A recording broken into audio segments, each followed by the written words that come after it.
नमस्कार दोस्तों, आप सभी का स्वागत है कंपटीशन एग्जाम वर्ल्ड चैनल पर। My self Rahul. और आज मैं आपके लिए लेकर आया हूँ हरियाणा पंचायती राज एक्ट से पंचायत समिति का जो पार्ट है उस पर हम आज डिस्कशन करेंगे, क्लास लगाएंगे। प्रीवियस क्लास के अंदर हमने ग्राम पंचायत से संबंधित जो सेक्शन थे वो क्लियर करे थे, और इस क्लास के अंदर हम पंचायत समिति पर जो सेक्शंस हैं उनको डिस्कस करेंगे। तो दोस्तों, हमारा जो फर्स्ट सेक्शन है पंचायत समिति का वो है सेक्शन 55, जिसके अंदर सरकार बताया गया है कि सरकार ही अधिसूचना द्वारा किसी जिले को खंडों या फिर ब्लॉक में बांटने बारे जो बताया गया है वो आपका सेक्शन 55 के अंदर बताया गया है। और सेक्शन 56 के अंदर पंचायत समिति के गठन के बारे में जो बताया गया है वो आपका सेक्शन 56 के अंदर बताया गया है। और पंचायत समिति में एक चेयरमैन, एक वाइस चेयरमैन होगा जो मेंबर में से चुना जाएगा। इसके बारे में जो बताया गया आपका सेक्शन 57 में बताया गया है। और पंचायत समिति के मेंबरों बारे बताया गया है कि कम से कम 10 और ज़्यादा से ज़्यादा 30 सदस्य होंगे, और 4000 की जो संख्या है उस पर एक मेंबर होगा, और 40,000 की संख्या पर पंचायत समिति को बनाया जाएगा। तो इसके बारे में जो बताया गया है वो आपका सेक्शन 58 के अंदर बताया गया है। और सेक्शन 59 के अंदर पंचायत समिति में आरक्षण बारे बताया गया है, और महिलाओं के लिए जो आरक्षण होगा 1/3 की रिजर्वेशन होगी। तो इसके बारे में जो आपका बताया गया है वो आपका सेक्शन 59 के अंदर बताया गया है। और एससी के रिजर्वेशन बारे में जो बताया गया है वो आपका सेक्शन 59 के अंदर ही बताया गया है। और सेक्शन 60 पंचायत समिति की प्रथम बैठक बारे बताया गया है कि प्रथम बैठक जो है 4 हफ्तों के बीच में होगी, और इस बारे में आपका सेक्शन 60 के अंदर बताया गया है। नेक्स्ट आपका सेक्शन 61 चेयरमैन वाइस चेयरमैन की शक्तियों तथा कार्यों बारे जो बताया गया है वो आपका सेक्शन 61 के अंदर बताया गया है। नेक्स्ट है दोस्तों सेक्शन 62 चेयरमैन वाइस चेयरमैन के टाइम पीरियड बारे जो बताया गया है कि यह 5 वर्ष का होगा, वो आपका सेक्शन 62 के अंदर बताया गया है। सेक्शन 63 अगर पंचायत समिति का कोई सदस्य है पंचायत समिति की लगातार 4 बैठकों से बिना किसी कारण बताए अनुपस्थित रहता है, तो उसकी जगह को खाली कर दिया जाएगा, और चुनाव आयोग को इन्फॉर्म कर दिया जाएगा कि ये पर्सन इस तरह से मीटिंग अटेंड नहीं कर रहा है, और उसके पद को खाली कर दिया जाएगा। तो इसके बारे में सेक्शन 63 के अंदर बताया गया, जो कि इम्पोर्टेंट है। और सेक्शन 64 है आपका चेयरमैन वाइस चेयरमैन को सस्पेंड करने बारे जो बताया गया है वो आपका सेक्शन 64 के अंदर बताया गया है। पंचायत समिति की पंचायत समिति की कार्यकारी शक्तियां जो हैं block development and panchayat officer के पास होती हैं, इस बारे में सेक्शन 65 के अंदर बताया गया है। नेक्स्ट आपका chapter number 8 conduct of business of panchayat समिति। तो conduct of business of panchayat समिति मतलब पंचायत समिति की कार्रवाई किस प्रकार से होगी उसके बारे में इस चैप्टर के अंदर बताया गया है। सेक्शन 66 है पंचायत समिति की सामान्य बैठक प्रत्येक वर्ष 6 बैठकें होंगी पंचायत समिति की, और हर 2 माह के अंतराल पर बैठक होगी, जिसके बारे में सेक्शन 66 के अंदर बताया गया है। और सेक्शन 68 बैठक का जो कोरम होगा सामान्य बैठक के लिए 1/3, और विशेष बैठक के लिए आपका जो रहेगा वो 1/2 सदस्यों के साथ बैठक होगी। जो बैठक का जो कोरम रहेगा, जो सामान्य बैठक होगी उसका 1/3, और जो विशेष बैठक होगी विशेष बैठक उसका जो कोरम रहेगा 1/2 का रहेगा। और ये आपका सेक्शन 68 के अंदर ये आपका सेक्शन 68 के अंदर बताया गया है।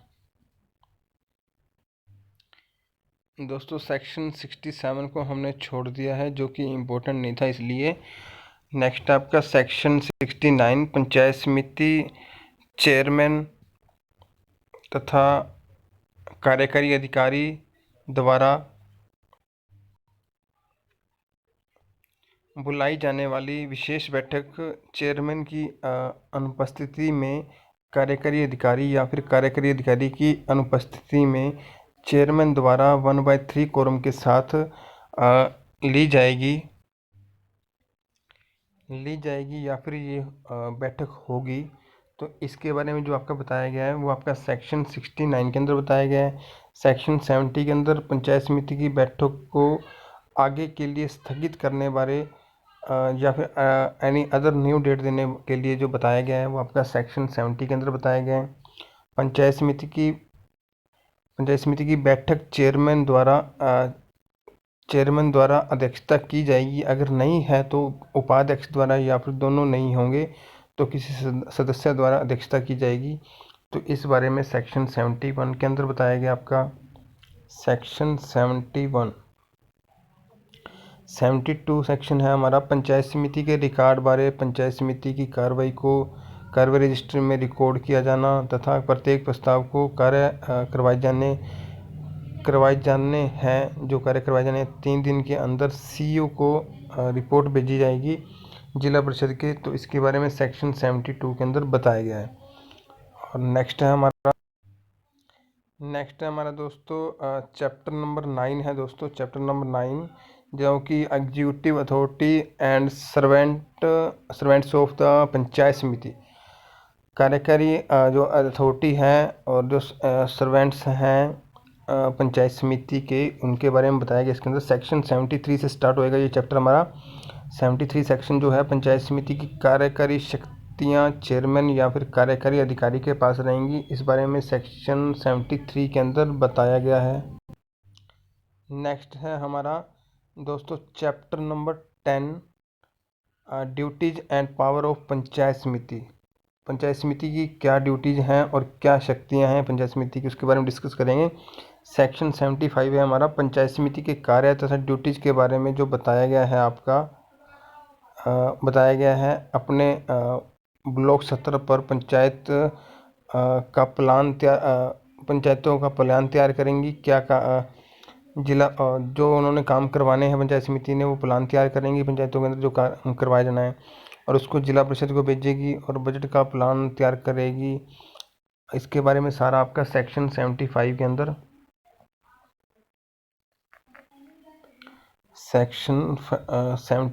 अंदर बताया गया है।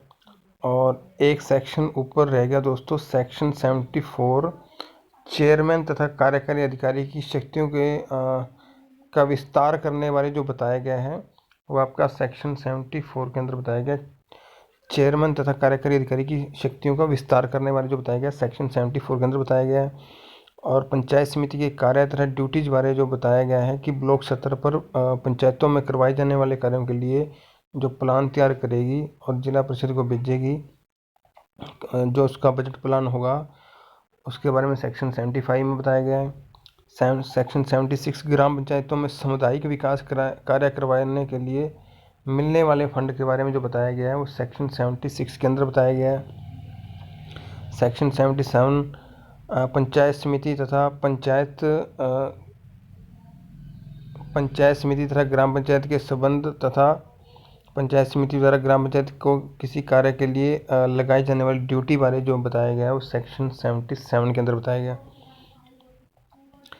यानी कि पंचायत समिति द्वारा ग्राम पंचायत के जो संबंध हैं तथा पंचायत समिति द्वारा ग्राम पंचायत की किसी भी कार्य के लिए ड्यूटी लगाई जानी है तो वो आपका सेक्शन 77 है। सेक्शन 78 इम्पोर्टेंट है। पंचायत समिति के किसी आदेश का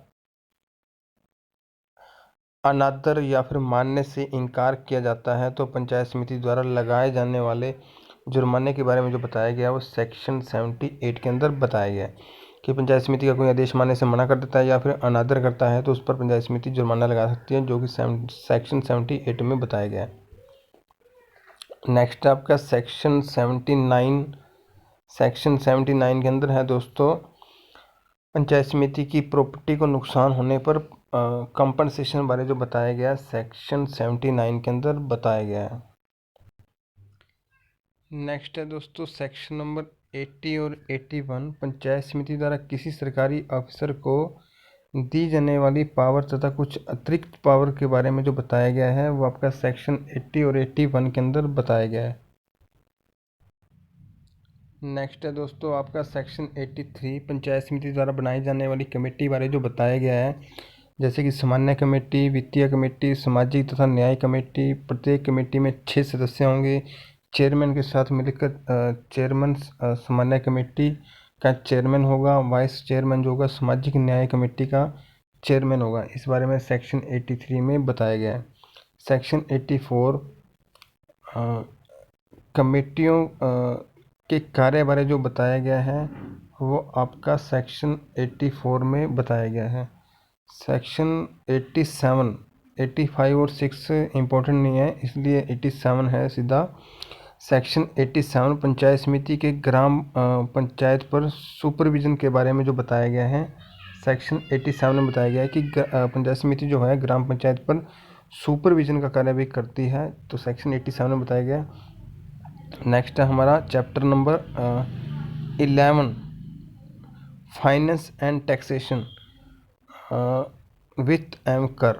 सेक्शन 88 से स्टार्ट है ये। सेक्शन 88 है हमारा पंचायत समिति द्वारा सीओ की परमिशन के बाद लगाए जाने वाले टैक्स बारे बताया गया है। सेक्शन 88 के अंदर पंचायत समिति द्वारा कुछ टैक्स की परमिशन के बिना लगाए जाते हैं पंचायत समिति द्वारा, तो सेक्शन 89 के अंदर बताया गया है।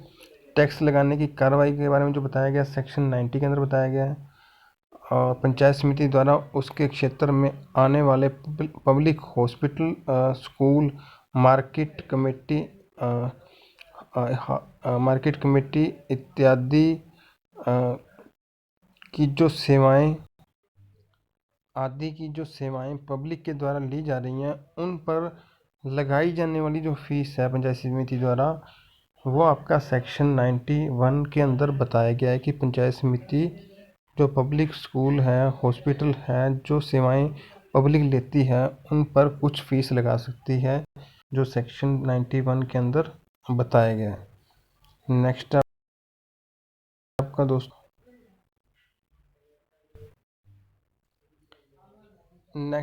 दोस्तों सेक्शन नंबर 92 सरकार द्वारा टैक्स कलेक्शन तथा आकलन बारे जो बताया गया आपका सेक्शन नंबर 92 के अंदर। नेक्स्ट सेक्शन है दोस्तों आपका 96 पंचायत समिति द्वारा किसी टैक्स के अंदर छूट या फिर किसी टैक्स को समाप्त करने बारे जो बताया गया है, वो आपका सेक्शन 96 के अंदर बताया गया है। सेक्शन 97 पंचायत समिति द्वारा अपने अधिकार क्षेत्र में आने वाली प्रदर्शनी या फिर कोई मेला, पशु मेला लगता है पंचायत समिति के क्षेत्र में, तो उस पर लगाई जाने वाली फीस बारे जो बताया गया है सेक्शन 97 के अंदर बताया गया है कि कोई मेला लगता है तो पंचायत समिति फीस लगा सकती है। सेक्शन 98 पंचायत समिति के फंड बारे जो बताया गया आपका सेक्शन 98 के अंदर बताया गया है। नेक्स्ट आपका चैप्टर है चैप्टर नंबर 12 सुपरविजन के बारे में जो बताया गया पंचायत समिति द्वारा जो सुपरविजन की जाती है, चैप्टर 12 के अंदर बताया गया है। और इसके अंदर आपके सेक्शन हैं 106 से लेके और 116 है, 106 से लेके 116 तक आपके सेक्शन है इसके अंदर इस चैप्टर में। फर्स्ट आपका 108 नंबर सेक्शन जो है आपका पंचायत समिति के प्रस्ताव को रद्द करने वाले जो बताया गया आपका, वो सेक्शन 108 के अंदर बताया गया है। पंचायत समिति के सदस्य को निष्कासित या हटाए जाने वाले जो बताया गया है, वो सेक्शन 109 के अंदर बताया गया है। पंचायत समिति अपना कार्य करने में सक्षम नहीं है या कुछ अपनी शक्तियों का गलत प्रयोग करती है तो भंग करने वाले जो बताया गया है पंचायत समिति को भंग करने वाले जो बताया गया है, वो सेक्शन 110 के अंदर बताया गया है। अगर कोई व्यक्ति या पंचायत समिति द्वारा किए गए आदेश से संतुष्ट नहीं है तो वह अपील कर सकता है, इसके बारे में सेक्शन 116 के अंदर बताया गया। तो दोस्तों ये थे पंचायत समिति के सेक्शन जो हमने इस क्लास में डिस्कस करे, और आने वाली क्लास नेक्स्ट के अंदर हम नेक्स्ट जो हरियाणा पंचायती राज एक्ट के अंदर सेक्शंस हैं जिला परिषद से रिलेटेड, उन पर डिस्कस करेंगे। आप सभी का धन्यवाद। Thank you.